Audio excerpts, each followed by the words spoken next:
I've been doing this channel now for a couple of years, coming to you from Costa Rica, where I retired in 2018. So I wanted to talk a little bit about why I chose Costa Rica to retire and my experiences since I got here and why I'm leaving now.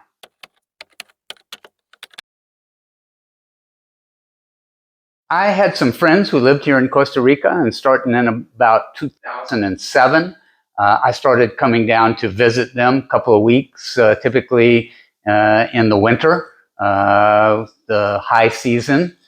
They lived on the Caribbean side of Costa Rica in a little town called Cocles, just south of Puerto Viejo in the province of Limon. And it is beautiful there. But when it came time to decide where I might retire, I decided not to do Limon. So in my travels here in Costa Rica, because I not only stayed with them, but I did some traveling around, I really fell in love with the country. It's just beautiful here. You know, I served a 24-year sentence in Houston before I escaped.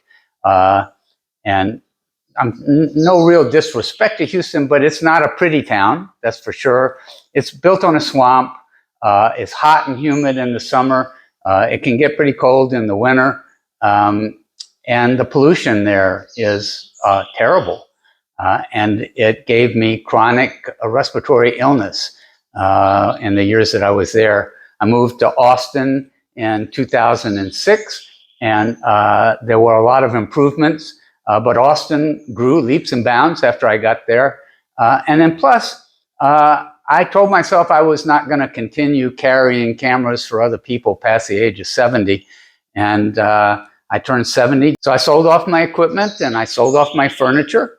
And I packed up and moved here to Costa Rica with 4 suitcases, my bicycle, and my golf clubs. That was it. And when I first got here, I rented. I had met some people in the year before, traveling around Costa Rica. I went to the 7 cities, 7 places that were recommended as the best places to retire. And I spent an entire month here, the month of July in 2017, visiting these places and meeting people and trying to make a decision about where I wanted to settle. Now, I was in I originally thought maybe San Jose in the capital. I would attend university and learn Spanish and ride my bike around the city. A number of things dissuaded me from that. San Jose is not the citiest city I've ever been in. I lived in New York City for 6 years, lived in Houston, lived in San Antonio, lived in Austin, lived in New Orleans, lived in Miami. And San Jose just didn't really offer the same things that those large cities did. It has some cultural, but yeah, not really what I was expecting.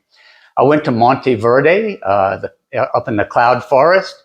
And for me, Monteverde was too isolated. It was too far from anywhere. The roads getting to it were terrible. And once you got there, you were just a long way from anywhere. You were 3.5 hours maybe from the airport in Liberia, and longer than that to get back to the airport in San Jose.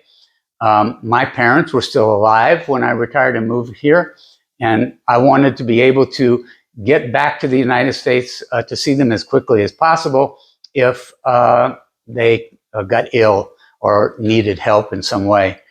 So I crossed Monteverde off the list. I went to Tamarindo. I immediately decided to call it Tamagringo. Very touristy. Prices were higher.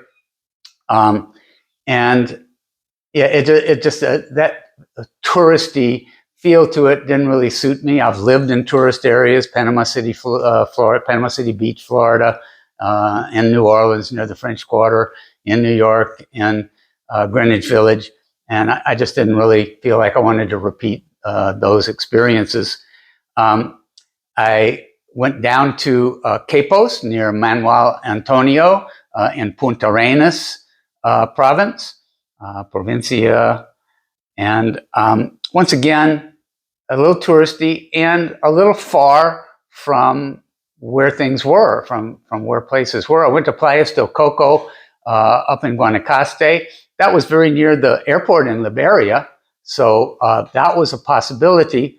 And I liked Playas del Coco. I still do, and that's the. In fact, I'm going to go there next week for a week to go fishing and just get a little beach life in. But I then went to San Ramon, more in the edge of the Central Valley, on the edge of the mountains before you drop down to the Pacific coast. And I liked San Ramon. It was a reasonable size, had a lot of restaurants and other amenities, stores. But I just didn't meet anybody there that could really help introduce me to the town. I had been in touch with a woman in Grecia, and so from San Ramon, I took the bus and I came to Grecia, and she told me that there was a group of expats who met every morning around 9 a.m. at Delicias Cafe. So I got here just around 9 o'clock. I went up, I met a bunch of people. The woman I had been in touch with and her husband, Louis, invited me to stay at their house instead of the Airbnb I had booked. And so I made some friends here, and Gracie just fit the bill for me in a lot of ways. It's up here in the mountains, and climate was a big decision maker for me in why I came to Costa Rica. You know, I lived in Houston for 24 years. You know, what a swampy soup it is in the summertime with bad air and high humidity and terrible heat. And Austin, better for humidity, better for pollution, but still, you know, the temperature range in Austin, I would say, is 20 to 120. And I don't care for either end of that spectrum. I got here, and every place in Costa Rica has a microclimate. So if you're down at the beach and you're there for a week and the weather, the temperatures range from, say, 72 to 92, that's pretty much the temperature range you're going to get all year round. And I got here to Grecia, and the temperature range is essentially in Grecia 65 to 85. And I just thought, wow, that's perfect for me. So I chose Grecia and moved here. At Delicias, I met somebody who wanted to rent their house. And that was a house right in town in Grecia. And so for the first year I was here, I lived in town. I walked everywhere. Part of my reason for moving here, for retiring here, was I thought that that Costa Rica and Grecia in particular really fit the bill for my health journey. I mean, I've really been into taking good care of myself since my early 20s. But, you know, Houston was not good for my health. And the stress of traffic in Austin 7 years after I moved there was getting to be pretty bad. And I came here, and man, just everything became more relaxed. The air is good. The water is clean. It's good. It comes down off of the mountain. They have very modern water facilities here. And the people were laid back. The town that I moved to, Grecia, is not a tourist town. Now, there is a sizable expat community here. So I have lots of expat friends here in Grecia, but it's a Tico town. So I have just as many Tico friends as I do expats here. And that was really important to me. I did not want to come and hide myself away from the culture here. And there are people who do that. You know, you move to Tamagringo or one of these other touristy towns on the Nicoya Peninsula. You can ensconce yourself in a super rich area up in the top of Guanacaste, up at the top of the Nicoya Peninsula. And, you know, the only Ticos you will deal with will be servants. That's not the life that I wanted to live. You can move to Escazú, where they have all of the same fancy mall stores that they have in the States and that they have in big cities around the world. They have rows of McDonald's and Burger King and Kentucky Fried Chicken fast food places that I studiously avoid, don't want to be there. Prices are higher in the touristy type areas. And yeah, it's not the Costa Rica experience that I came here for. So Grecia really fit the bill for me. Just a perfectly sized little town. It has a population now, I'd say probably about 25,000 if you include the little small communities that surround it. I live now further up the mountain at 4,200 feet. The weather here is just fantastic. It is bright and sunny this morning. The temperature right now is 72 degrees with a breeze. It is fabulous. And it's like this most of the year. So these would be some of my biggest reasons for coming here, and it's really worked out well for me. In Grecia, one of the places that Linda and Louis took me, the first Friday I was here, was the feria, the farmer's market. And once again, man, that just suited me and what I was trying to pursue in my life after I retired. It is a true farmer's market. Small local farmers bring their produce that they have picked that morning. They bring it to the farmer's market every Friday and Saturday, and the prices are good and the food is healthy and marvelous. And it's been a real factor in why at 77, I think I'm still, man, I'm doing as good as I was in my 40s. So all of these things really worked out well for me.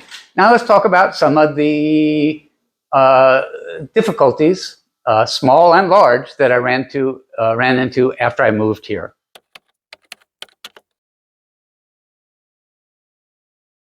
I don't know if you can hear my wind chimes in the back and the breeze going out. We are in our high season now, the dry season. This is when most tourists choose to come. I love it. I love the rainy season. I might actually love the rainy season better, at least until it gets to mid-September, October, when it gets a little too rainy. But during most of the rainy season, May, June, July, August, the way it works is bright and sunny in the morning. It clouds up around 11 a.m. to 1 p.m. It rains in the afternoon. Typically that tapers off by late afternoon. By the evening, it's cleared up. You go out. I go out on my balcony at night, and the stars are out, and the air is clean and clear, and the lights of the valley are spread out before me, and it just is a fantastic experience. And then you wake up the next morning and it's cool. It's 62, 63 degrees, and the sun is bright, and the humidity, the humidity is up a bit in the rainy season. And in fact, you have to kind of keep up with things in your house. Leather will start to grow things on it, but a small price to pay. And you get about 8 hours of bright, sunny weather before the rains come in, which is plenty of time for me to do all of the outdoor activities that I want to do. I can ride my bike, I can go to the pool and go swimming, and go to town and take care of errands, and then come back in the afternoon and relax. A great time to take a siesta, especially if I've had a big workout in the morning. So after I got here, I decided, yeah, I'm staying. I love this place. So I applied for residency. Now, getting your residency here can be wildly different experience for different people. And I would say that the first thing that you really need to do is you've got to find a good and honest lawyer. I know so many people who've hired lawyers who want to charge them $5,000 to get their residency. And a year later, they still do not have their cedula, their DMEX card, their identity card. I found a great lawyer here. She was recommended to me by several people in Grecia. They called her Boom Boom because she got things done boom boom. Her name is Patricia Benavides. We're going to do an interview with her soon and let you judge for yourself. I'm sure her prices are up now for a couple of reasons. One, there's been inflation. I got my residency with her 7 years ago. There's been inflation, and the dollar has weakened by 20% against the Costa Rican colone. It's the only currency in the world that is that much stronger against the dollar. The dollar is stronger against most of the world currencies, but it's lost considerable value here. So when I hired Patricia, she charged me $1,000 to get my residency, and within 6 weeks, I had my expediente number, which allowed me to come in and out of the country without the tourist visa. And the Costa Rican bureaucracy here can be a little slow. So it took me another 8 months before I got the actual card. But I was able to operate as a resident within 6 weeks. Some of the things you've got to do to get your residency, you've got a number of bureaucratic things to do here in Costa Rica. You got to get your fingerprints. You fill out the application. You have to go back to the United States, and you have to get. When I did it, it was a police report from the local police there in Austin. Now I'm pretty sure it's a FBI report that basically shows you are not a criminal. And after you get that report, you have to take that to the Secretary of State in your home state and get apostille. The Secretary of State affirms that this police record or this FBI record is correct and legitimate. And then there's several other things, and we can let Patricia list that for you when we do our interview with her. The other option to getting your residency, and I know quite a number of expats who do this, is to come in on a tourist visa and leave the country every 90 days. And a lot of them, they just do a border run, right? My friend Giovanni and some of the other Ticos will take you to the border. You go across, you come back in, you get your passport stamped again, you're good for another 90 days. You can go either to the Nicaraguan border or down to the Panamanian border. If you do choose residency, as I did, you'll probably want to get on the national healthcare system, which everyone here calls the Caja. Now, your payment to the Caja is based on your income. My income here is just I keep most of my money in the United States, and my income here is based on my Social Security payments, which are not terribly high.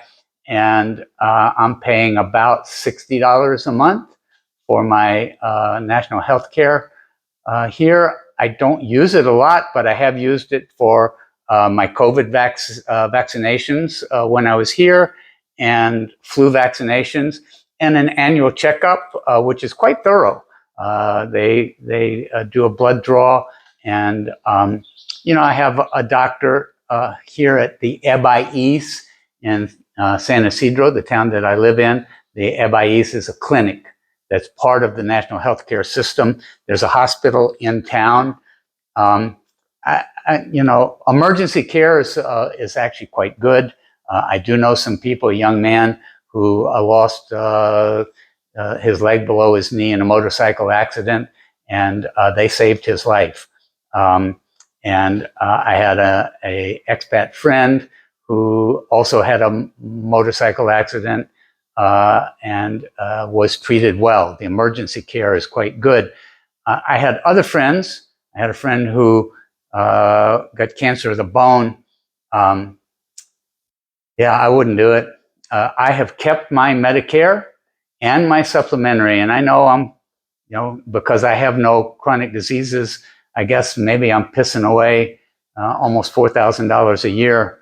But, if anything really major came up, if I got cancer, I want to go back to Houston and go to MD Anderson Cancer Center. If I was a Saudi prince with $1 billion in the bank and I got cancer, that's where I would go. So these are all personal choices. I know many people who've come down here and relied completely on the Caja. I had some friends, and they had, one of them had diabetes, the other one had some heart issues, and they got their medications and had good doctors to talk to.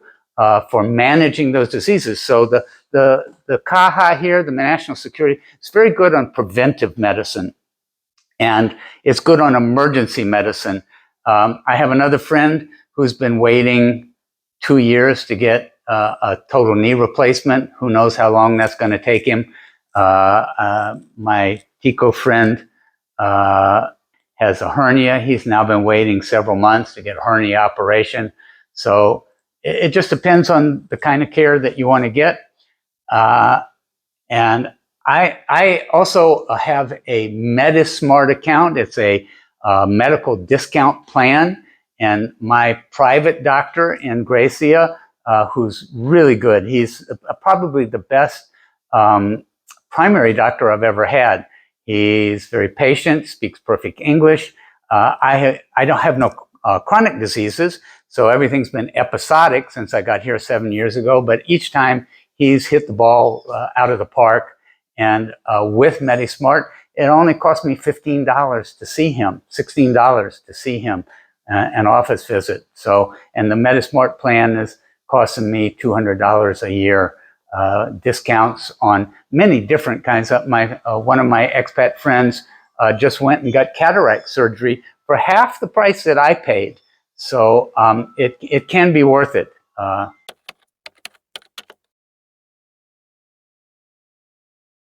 Renting versus buying. When I first moved here, I rented a house right in Grecia. It allowed me to just walk anywhere in town that I needed to go. And I used the bus system and taxis and Ubers. I could take the bus to San Jose and then take a taxi or an Uber to the embassy or some other place that I needed to go. Worked perfectly fine. Once I got up here on the mountain, and I like to play golf. It's an hour drive away through the mountains if I leave at 5 a.m. If I leave later than that, it's longer. I like to go fishing at the coast. It's a 4-hour drive in the car. It's 6 hours on the bus. I decided that I needed to get a car. And here, you want to get a used car. My car is a 2009. It's 16 years old. The mechanics here are very good. They're not expensive, and you can keep a car going indefinitely. And I recommend an SUV to keep you up off of the potholes and the speed bumps, which we call muertos here because they kill your car. But you can get a decent car for $10,000 to $15,000, and it will serve you well. Bring in a car from the United States. We'll discuss this with both Giovanni and with Patricia, the lawyer. It has some real drawbacks. The Costa Rican government charges very high tax on cars that you bring in. And the car is impounded, possibly for months before you can get to pick it up. A lot of paperwork, legal hoops to jump through. You would probably definitely want the help of a lawyer or some other legal advice, TICO legal advisor, to help you through that process if you wanted to do it. Like I said, I bought my car here. It's an older car. I have a great mechanic. Once a year, I have him go through it bumper to bumper, and it's an excellent working condition. A little bit of a gas guzzler. Someday I'll get an EV, but we're still waiting on that. After being here for 2 years and renting, I decided to buy the house I was renting. I cut a deal with my landlord, a guy that I really liked and got along with, and I bought the house. Now, buying property in Costa Rica, once again, you really have to have a good lawyer to help you through all of this, to check. A good lawyer will check all of the legalities of the property, make sure that it's free and clear, that there are no liens on it or other problems with it, and then help you with the contract and the payment system, all of that. I recommend that you pay directly to whoever you're buying from your bank in the United States. if you bring that much money into Costa Rica and put it in the bank, there's a very good likelihood that they will just lock your account. And it could take you months to get to free your money up, because they're going to be making sure you're not laundering money. This happened to me. I brought in enough money to buy my first car, and my bank account got frozen, and it took almost 2 months to unfreeze it, which was, yeah, it was like talking to the wall, talking to this bean counter at the bank in San Jose. But we got through it, and I learned a lesson. And when I bought the house, I just had the money wired, bank-to-bank transfer to the person I was buying the house from. If you buy a property down here, you will probably want to consider establishing an LLC. And you will definitely need a lawyer for that. Once again, we're going to interview my lawyer, who I think is one of the best in Costa Rica, and she can talk us through a lot of the details about this and my experience. This house is under an LLC. My car is included in that same LLC, and is my bank account, which allowed me to do a power of attorney for my son. Now, I'm 77. I think I'm going to live to 100, but I may not. And if something does happen to me, that power of attorney will just allow my son to take over the LLC, and he can then do with the property what he needs, sell it or move here and live here. I don't know, but a good choice. And of course, if it was my house as a person, it would have to go through probate, which, as I'm sure you know, in the United States is a big pain. It's a big pain here also. Taxes on houses, on property here, is very low. I mean, shockingly low. In Austin, even though I was over 65 and had a big discount for that, and it was my homestead house, I had a big discount for that, I was still paying well over $5,000 a year for that house. The people who bought that house now, they're probably paying about $11,000, $12,000 a year in taxes on the house in Austin that I sold, and God love them. This house, my yearly taxes are only about $300 a year. However, because I have the LLC, I have multiple fees that are associated with the LLC that I have to pay each year. Still comes out to be a pretty good bargain in my estimation, having come from the United States, where property taxes can be very high. Okay, so this has been kind of a pretty good overview of why I moved to Costa Rica and some of the issues that I had and the ways that I've dealt with them. I'm going to now briefly tell you why I'm leaving Costa Rica. And I'm only going for 6 months. This is my home. But my son lives in Taiwan, the other side of the world. And it's been very difficult for the two of us. We manage to get together once a year. Sometimes he comes to the United States and I'll fly in to see him, or I fly to Taiwan. And it's expensive and time consuming. And the visa in Taiwan is very short. I can't stay there for long. It's pretty expensive. So I am going to move to Thailand for 6 months.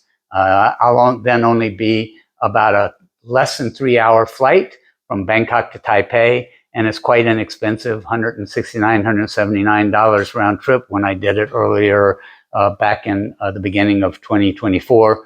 Yeah, I like Thailand. I have a friend there. He likes to play golf. He likes the motor scooter. He likes to explore. So I'll have a running buddy that I can hang out with while I'm there. I think I'm going to settle in Chiang Mai up in the mountains. When I was there last year, I was there in March, and the air quality in Chiang Mai was horrible because the farmers were burning their fields. And yeah, I got bronchitis from it. So when I get there, I'll check to make sure that that's not happening and that the air quality in Chiang Mai is suitable. If not, I'll probably go to Phuket, but away from the touristy areas of Phuket. It's an island, and the island breezes keep the amount of pollution way down. So I will be sending videos posting videos from Thailand when I get there, and I hope you'll join me for some of those as well. Pura vida from Costa Rica. If you like this video and others from 105-Minute Meals, please subscribe. Hit the like button and hit the bell button so that you get notifications when we come out with new videos. Pura vida from Costa Rica.